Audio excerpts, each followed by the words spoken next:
Design your business so that everything that you have to do to make that business work, you'll love doing. The ultimate measurement is simply how many names are on your list. That's the one critical metric, I believe, that we need to work on. What's the one quality that you think every solopreneur should strive to develop? Curiosity, contrarianism, and confidence. Hey, Steve. Hello, Sudev. How are you? Terrific. How are you? Great. Happy Friday.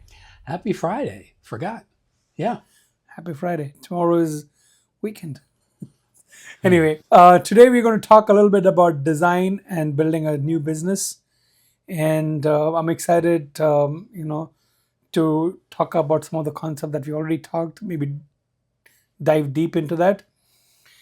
So you always say, one of the questions that you always ask, is my idea any good?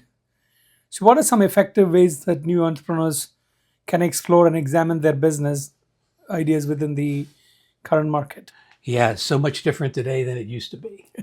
Market research today can be done entirely on your computer. ChatGPT? You can talk to ChatGPT.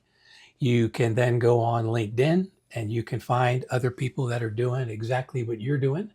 And you can go look at their website. You can look at their LinkedIn profile and you can see exactly what they're doing and how they're trying to do it. And then this other thing, perplexity.ai, is yet a third weapon where you can go do your Google searching by communicating in normal language. Just say, hey, Perplexity, this is the business I'm in, and I need to know who are my competitors out there? Who are the big dogs in this particular industry? And it'll come back with that answer. And what are they charging for their services? Right. And it'll come back with those answers. So everything that really used to take legwork doesn't have to be that way anymore. Nice.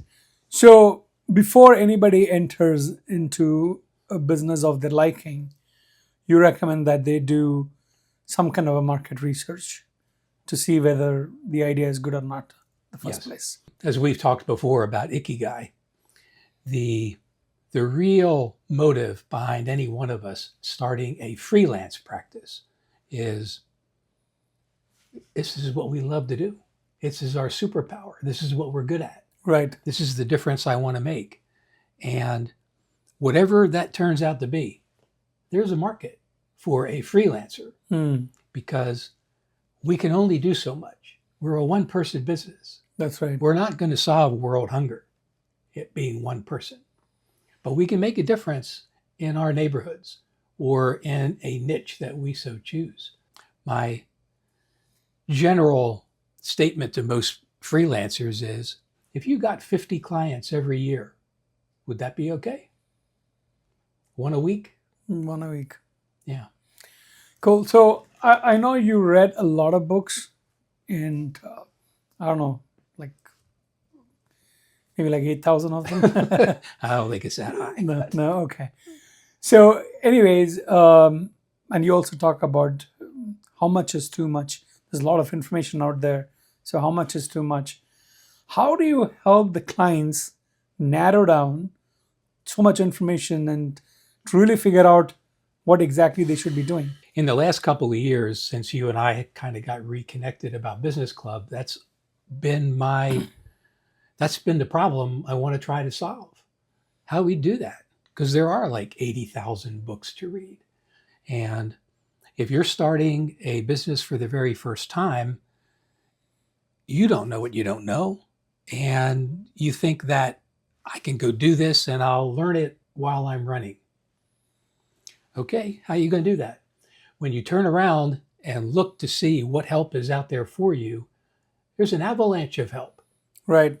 There are libraries upon libraries that you can go and read and learn till your heart's content.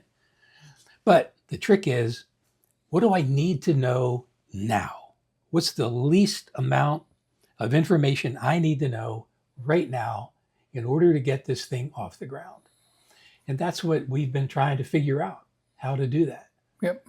And I keep boiling it down. It's getting smaller and smaller. I think I know what the basic four elements are. Right. Let's talk a little bit about financial planning and capacity. Um, you mentioned, it's very, very important to know for someone how much money. It's very important for a new business person to figure out how much money they need to make so that they can lead a quality life. So, how do you help them get to that? Profit First is a book written by Michael Yep, Michalowicz, I like it.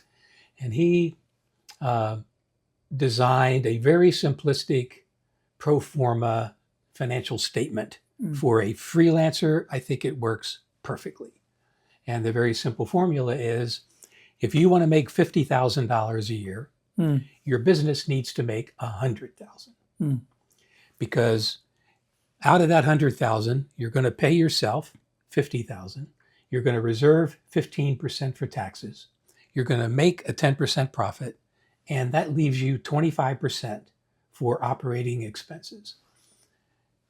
There's your business on paper. And that's what you're trying to build.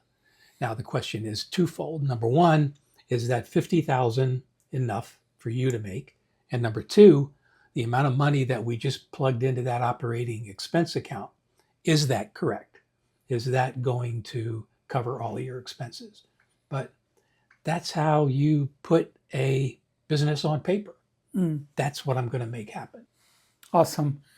And can you explain what does the pro forma you talked about?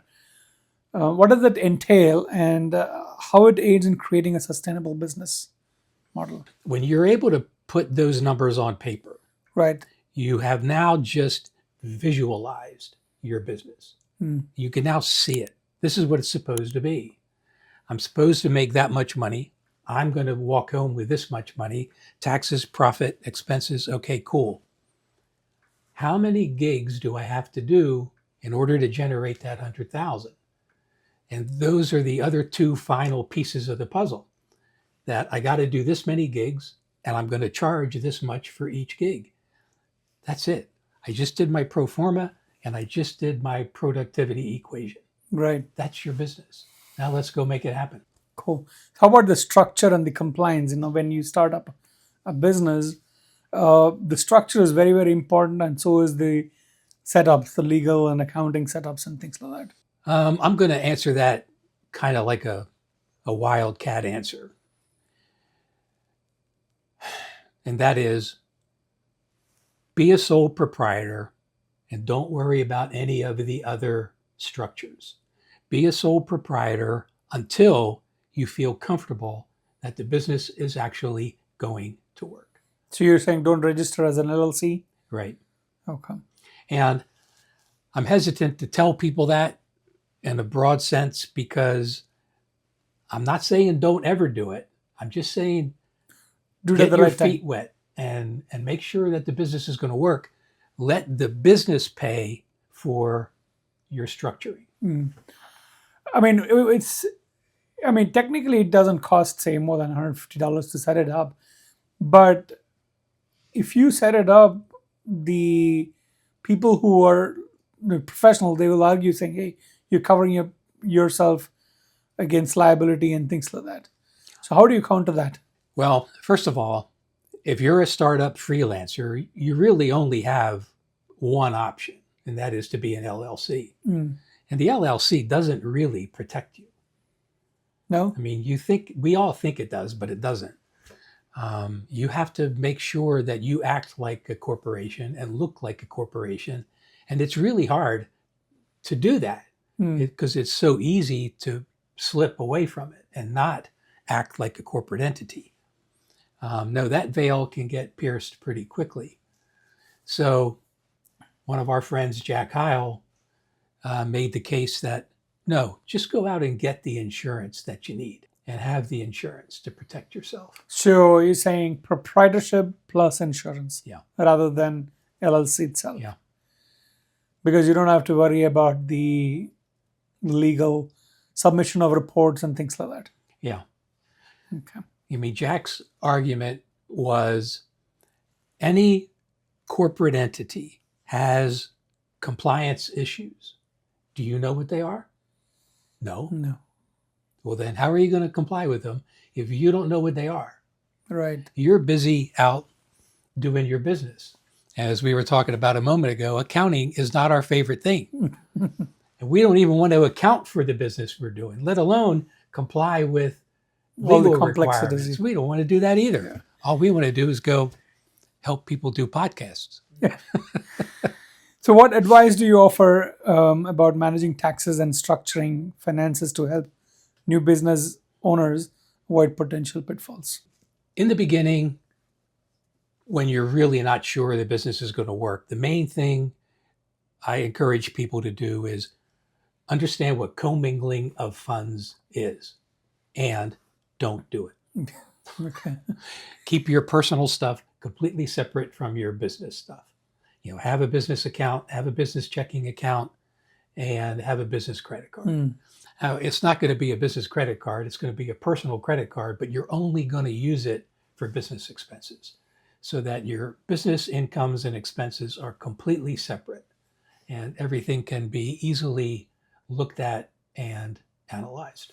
Yeah, somewhere I heard the acronym STOP. So STOP stands for, I think, savings, taxes, operating expenses, and profit. So have a STOP account, like 4 different types of accounts. Ah, yeah. And Michael Michalowicz talks about the exact same thing. Okay. Yeah, he talks about having one operating account where all your money is, and a separate account where you keep your profit, a separate account where you keep your taxes, Yep. and another account where you keep your owner's compensation. That's the savings. Yeah. Cool. But let's talk a little bit about client acquisitions and ideal client definition. It's one of the major focus of your coaching, right? Client acquisition. How do you help your clients identify their clients, ideal client, bottom of the funnel? This is a matter of ikigai. This is a matter of you figuring out who do you want to have as a client. We've all heard this thing called a sales funnel. And what we've all been taught is that the top of the funnel, and then there are these funnel management things. And I don't exactly know how that works. We're connecting with people at the top of a funnel, and somehow they get from there down to the bottom where we are. How does that happen? How do they move from there to here? I don't get that. What I do get is bottom of the funnel. That we started this business because we wanted to make this difference. Right. And we wanted to help these people. And we wanted to help this cause. Those are the people we should be proactively reaching out to. And tell them that Sudev, I really like what you're doing. I'd like to help you do it better. That's the sales pitch. And measurable, quantifiable? Yeah.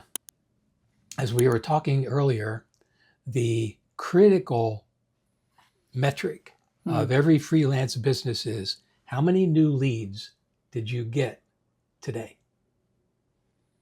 Yep. That's the fundamental thing. Right. Now, what's a lead? Well, it's me identifying who someone is. Just that's part of a lead. Then it's making contact with them. Then it's actually talking to them. Right. And then it's getting their permission to stay in touch with them. So this concept of a lead actually involves those 4 things. But that's what we have to do that all the time. And if we can automate it, that'd be great. I think there'll be a day when almost everything will be until you make the sale. Okay, cool. How important is messaging? I think messaging is the crux of the biscuit. It's the key thing. Now, as a caveat, I'm a copywriter. I think that's my best strength. And so I think the words that we use matter critically. So I have a little bit of a bias towards that arena. But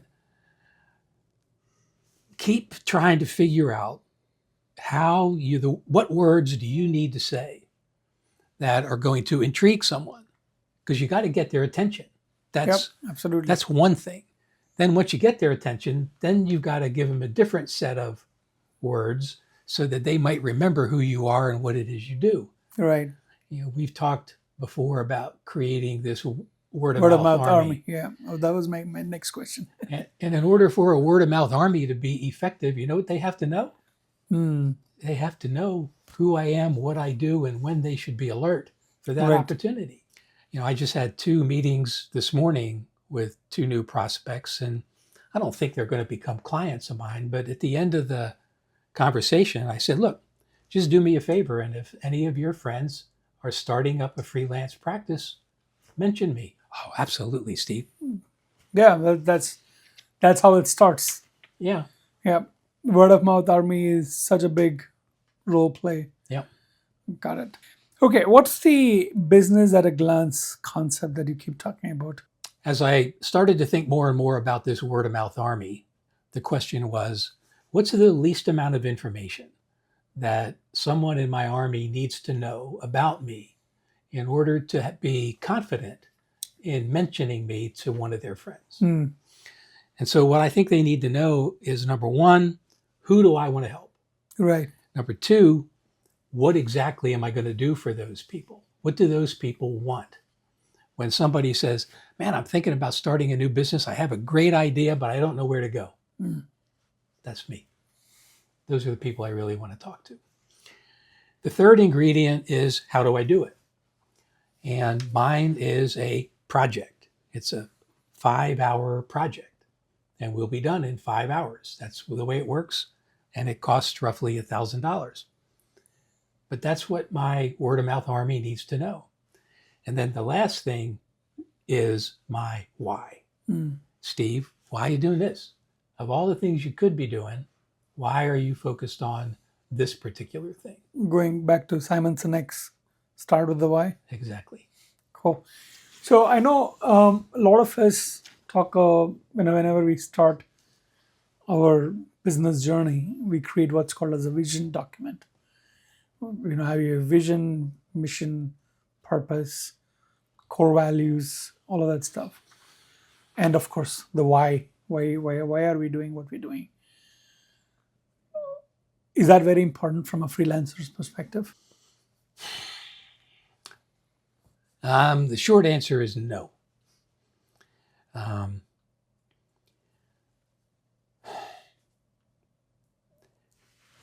think the historical strategy and the historical concepts about starting up a business all point towards a business plan.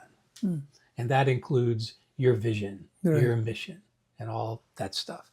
And there's some value in that. I don't mean to discount it completely, but it's not important. What's important is, how are you going to get clients? Right. And that goes back to messaging. And that goes back to pricing, which is related to how many gigs do you need to do? And when you realize that, wait a minute, I only need 50 clients. Now I've got to design a strategy with which for me to get 50 clients. Right. And it's so much different than that top of the funnel where we, and you know this, we kept thinking we just need more and more and more. No, you don't. In a perfect world, if we can figure out who our ideal prospect is and we contact them and they become a client, that's the way it ought to be, right? Yep. Just that the difference is, what's the time difference between the prospect getting in, becoming a client?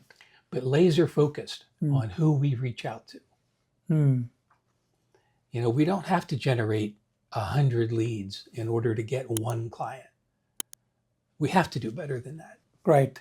So you also talk a lot about always be connecting, day in and day out, not day in and day out. But so what are some of the weekly habits or goals that, as a freelancer or a small business owner, I should set to being connected with my target? If I had to pick the hardest thing for a freelancer to do, this is it. Mm.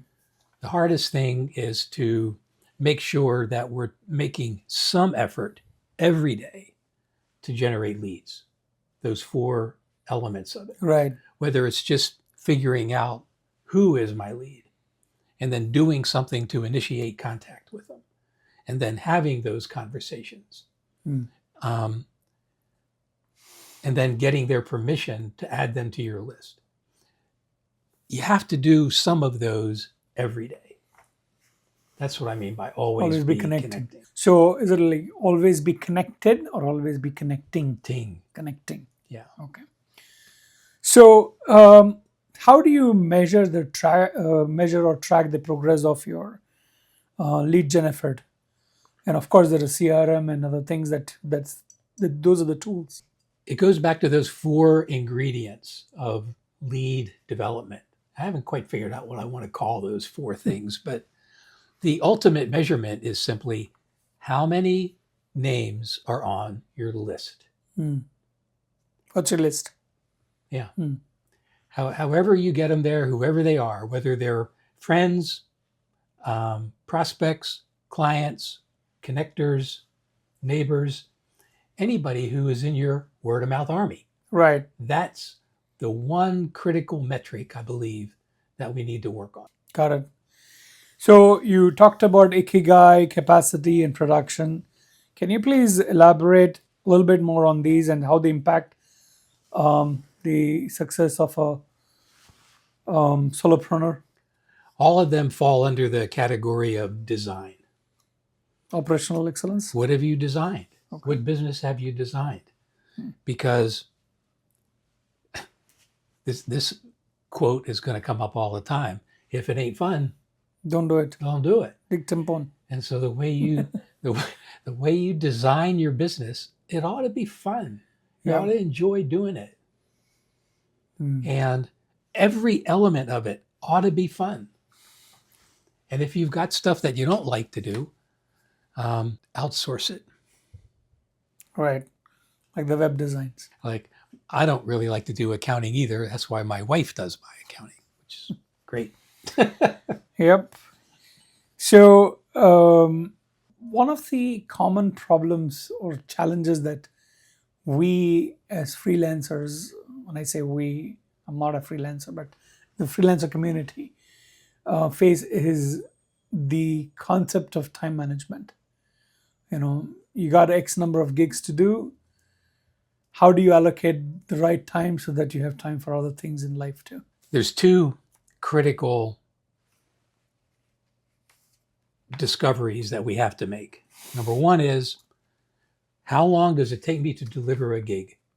If I get hired by somebody, how much of my time have I just obligated? And I said earlier that in my case, it's generally 5 hours, but I round it up to 6. So I know that if I bring on a new client, I just invested 6 hours. Okay, fine. So that's the time that I need in order to do the work I promised. How much time do I have? I don't know. How much time do I feel like working? How many hours in a day? How many days in a week? Right. And how many weeks in a year? And those 3 numbers multiplied together will give you the total number of hours that I'm willing to invest in the business. And I can just do the division. 6 hours into, I think it's 900 hours in my case. Do the math. Right. And that's what my full capacity is. For the whole year. But I don't want to do full capacity because I can't. I can do half capacity. And that's the number we should try to stay near. Got it.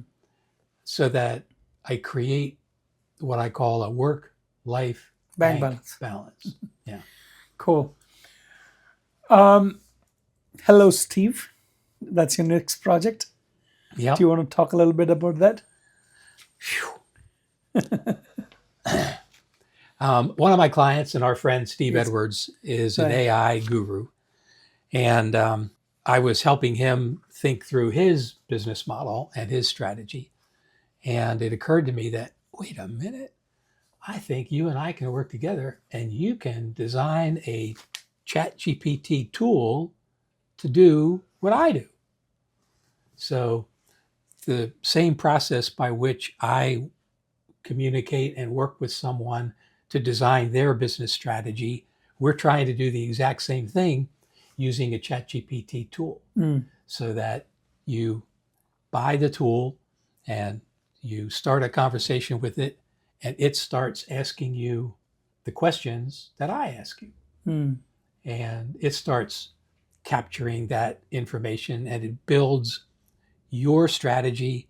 It understands who you are.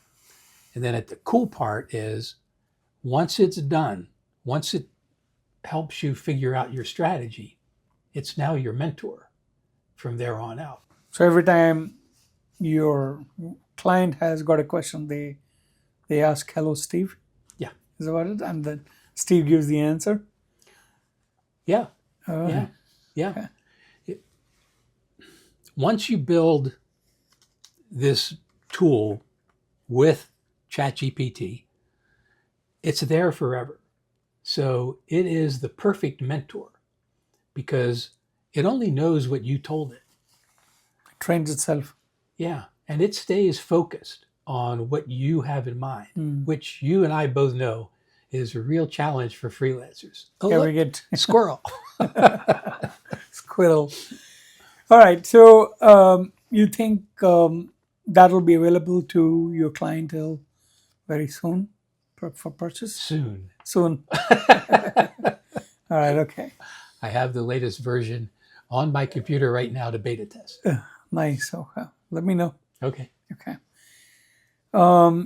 Some quick questions now. We call it the rapid fire, but it's actually not rapid fire. Some really good questions. I'm pretty sure you'll enjoy them. So one piece of advice that you would give to someone struggling to define their business idea. Ikigai. Mm. Focus internally first. What do you really want to do? What's the difference you want to make? What's the most important factor in setting up pricing? Time and money. Again, it starts with you. It's what do you want? How much time do you want to invest? And what is the financial return you want as a result of your investing that time? Got it. What should a solopreneur target to achieve in the first year of business? The hardest part is sticking to your guns. The hardest part is not getting distracted by something else.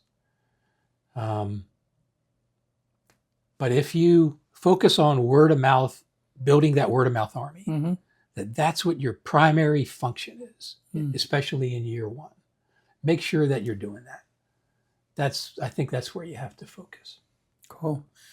I know when you started your journey into the entrepreneurship world back in 2008, 2009, is that right? Mm-hmm. And then somewhere in 2015, 2016, you pivoted to coaching. Mm-hmm. When you go back, what would you think you should have done or could have done differently today? Everything. Everything. Oh, me. When I escaped corporate and I decided to try to become an entrepreneur. Oh, shoot, I know how to do that. No problem. What's the difference between a freelancer and a Fortune 500 business? Everything. Everything is different. And I was schooled in Fortune 500 business. Right. But being a freelancer, there's nothing you can draw upon. Right. Nobody knows who you are. You have to do everything. You don't even have anything to sell because nobody knows who you are. I'm sorry. Why would I hire you? All right. Yeah, it sounds like you know what you're talking about, but I don't think I'm doing that. So now, if I had it to do all over again, it would be exactly what I finally figured out and what we're talking about today. Okay. What's the biggest misconception about freelancing? The biggest misconception is that we think it's a business. We think it's big business, and it isn't. It's little business. It's a micro business. So it's even smaller. Mini business. I mean, when you think about if 50 gigs a year Right. is the goal, that's pretty small. Yeah. And that's probably the one thing I wish I knew back in the beginning, that Steve, you only got to get 50 clients. to live comfortably. Yeah. Okay, one book or resource that every solopreneur should read. The one I'm writing? Oh, no. Um, I guess there are two books that I think have been most influential to me. And number one was Profit First. Michael McCloud. And then the other one is Start With Why. Mm. And I think those have been the two most impactful books as far as I'm concerned. And I've tried to take what I've learned from those books and cram them into this new project, the Yep. Hello Steve project, and this booklet, this workbook that I'm working on. Even the 18-minute TED talk that Simon Sinek gave, that's a pretty good, That's enough. Yeah. I mean, that does get to the point. Yeah, exactly. Okay. Yeah. So you don't need to read the book. No, you don't need to read It boils down to one book. All right. Okay. The most common mistakes you see new business owners make. Pricing. Pricing. We get pricing wrong all the time because we don't know what we should be charging. And we think, and the mistake we make is, if I lower my price, I'll be able to sell more. No. There's no proof to that. Not for a startup, not for a freelancer. That strategy works for IBM and Budweiser, but it doesn't work for we who are not well known. What's your favorite productivity hack? I don't know if I have a favorite. I have things I like to do. I have, Street Smart Sales Forum, and I love that. I don't know if it's a productivity hack, but it helps me think, and it allows me an opportunity to stir people's brain cells. So I like those kind of opportunities. I like Business Club for the same reason, to listen to what other people have to think about the same topics that I'm trying to think about. Having a contradictory view necessarily, or similar? It's another view. Just other views. I'm pretty sure I don't have a monopoly on all the good ideas yet. Yet. The best piece of advice you have ever received? You know that. Dictum pone? Dictum pone. Okay. If it ain't fun, don't do it. Don't do it. Okay. If you could only focus on one aspect of the business, what would that be? I think my favorite part of the way I do my business is I have a free 1-hour consultation called Examine the Idea. And I love doing that. It's usually the first or second time I ever meet someone. And we go through this worksheet of questions. And it's fascinating to hear somebody think about their business and try to articulate it. And I really enjoy that. Awesome. What's key to long-term relationship in one word? Respect. Of course. What's the most underrated skill of a freelancer? Curiosity. Biggest trend in freelancing that you think will shape the world? AI. If you could have dinner with a business leader, who would that be? Jimmy Buffett. Who's he? He's my favorite musician. Well, he died last year, but he created a whole new genre of music called beach music. He's very philosophical in some of the songs that he's written. But he has made a phenomenal career out of the songs that he's written and this band that he has pulled together. And I just think he is the epitome of a freelancer. He's doing exactly what he wants to do, exactly the way he wants to do it, with his favorite people. That's what I think freelancing is. So you think that's like a legitimate business, being in music and doing what you want to do? Absolutely. Okay. Yeah, we asked a question the other day. Can you build a freelance business on your hobby? Yep. Ikigai. Absolutely. Yeah. Ikigai. Yeah. What's one thing that a solopreneur should never skimp on? Work-life balance. Just know the lifestyle you want to lead and protect it. Don't give all your time away. If you had to sum up your coaching philosophy in one sentence, what would that be? Design your business so that everything that you have to do to make that business work, you'll love doing. Excellent. The most rewarding part of helping freelancers and startups? Everything. I mean, I started Street Smart Sales Forum. This will be year 15, January. 15 years. And at least twice a year at a meeting, I'll tell them that there is nothing that is more fun for me than sitting around talking to entrepreneurs about being entrepreneurs. This is as good as it gets. Right. Awesome. So your go-to strategy for overcoming a business setback. We all go through that. Learn from it, read about it, think about it, write about it. And that's my go-to effort. No matter what happens, I try to put it on paper. And you've seen me at every meeting, I take notes. Right. And at some point in time, I'll take those notes and I'll sit down at my computer and I'll extract stuff from those notes and put them on a typed a Word document. And then the note pages go away, but I keep those typed pages and I look at them every now and again. I go back and refine them. Well, it keeps me thinking. I mean, being an entrepreneur today, being a freelancer today, that everything's changing pretty fast. Yep. And I just like to keep engaged with it. What's the one quality that you think every solopreneur should strive to develop? Curiosity.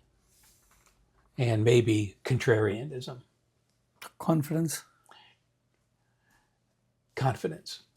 Yeah, I go with those three. Curiosity, contrarianism, and confidence. Triple C. Yeah. I think confidence is the one, though. Okay. You have to have self-confidence in being a freelancer. Yeah.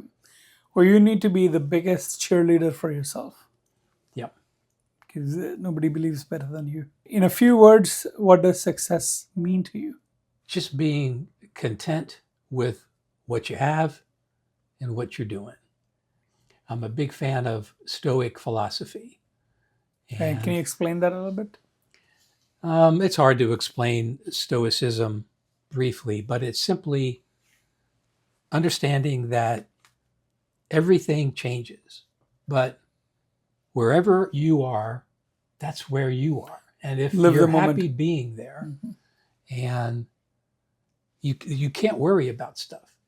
Like, well, this might happen. Well, it might, but it might not. So I'm not worried about that. Yep. Live in the moment.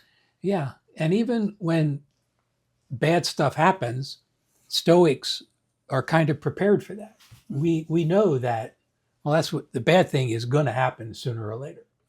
Okay, fine. It'll happen. And when it happens, we'll see. And I'll move on from there. Yeah, right. Yeah. Cool. And what's the first thing that you do every morning to set yourself for the day? I have created this one piece of paper that I keep every day, and I keep track of the things I do. At the beginning of the day, for the previous day, or? For the day. For the day, okay. Like when today started, I knew that I had 5 appointments. So those 5 appointments are listed up there.